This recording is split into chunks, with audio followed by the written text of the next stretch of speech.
No momento na que ya nós está na April, ainda está indo basta ligeiro. No momento na aqui ture automobilista não, não que tem veículo de motor, lo mesmo tem por lo menos a primeira metade de belasting de AIA 2024 pagar. Sabe não está conta para tur categoria sim, por exemplo, Brahmer não, não que tem placi personalizado, não, lo mesmo paga o imposto de folha AIA de solo viaja, ou ao menos não pode ser pago pouco a pouco, pero na final do dia, hora que deadline chega, folha AIA me está pagar.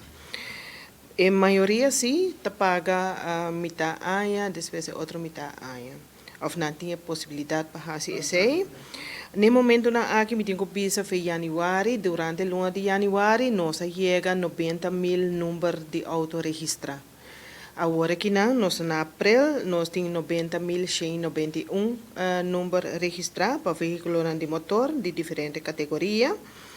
E nós também com essa aqui queda aumentar diariamente. No momento na aqui para lo que trata de cumprimento, nós temos 51,6% de quantidade de platina caminha com o automobilista não apaga full ano, dus belasting de full ano 2024.